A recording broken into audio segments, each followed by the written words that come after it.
Calm down. It's not that serious. My brother sneered, shredding my sketchbook, the one holding my entire portfolio. Mom just rolled her eyes. You can just redraw it. I said nothing, but inside, everything shattered. 3 days before the biggest opportunity of my life, a full-ride art scholarship at one of the nation's top design schools, I was handed devastation. They demanded my physical portfolio by Friday. Not digital copies. Original works only. Those charcoal portraits painstakingly crafted over weeks. Watercolors reworked again and again to capture the perfect light. My hands cramped thinking of all the hours. Thursday afternoon, I was adding final touches when he barged in without knocking. 26, still living at home, still acting like he owned the place. What are you working on, Picasso? His mocking tone echoed. I didn't look up. My scholarship portfolio, it's due tomorrow. He loomed closer, breath smelling of stale energy drinks.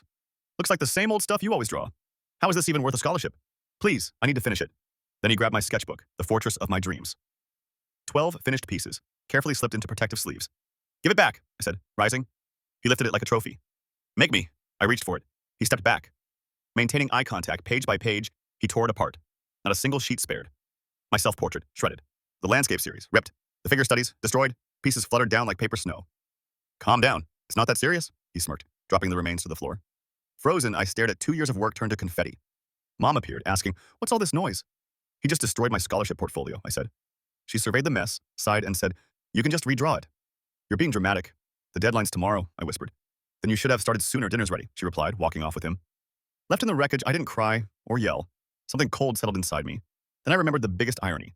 Weeks ago, he'd boasted about landing a big tech job. Great salary, fancy title, started Monday. He bragged incessantly, reminding me, real careers don't involve crayons. Yet, he'd used me as a reference, had me proofread his applications and drill him for interviews. I opened my laptop and crafted a professional email. I officially withdrew my reference due to recent revelations about his judgment and character. I sincerely apologized for any inconvenience, but stressed they might want to verify his application further. I included a factual timeline of the portfolio incident.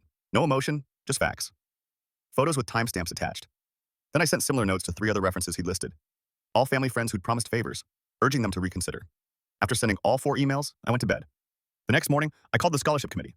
Surprisingly understanding, they granted me a 2-day extension for digital submission. At noon the following day, the scream from his room pierced the silence, a sound I will never forget. He stormed into my room, pale as a ghost, waving his phone. What did you do? He whispered, voice cracking. I glanced up from my drawing tablet, already rebuilding my portfolio piece by piece. I withdrew my reference. You thought my work wasn't serious, so I figured your job wasn't either. They rescinded the offer, he stammered. Multiple references withdrew, citing character concerns. They're reviewing everything. Mom entered furious. Fix this now! I met her glare. You told me it's not that serious, that I could just redraw the portfolio and he could reapply. The job offer was permanently withdrawn. My brother is still here, unemployed, bitter, while I got the scholarship of a lifetime.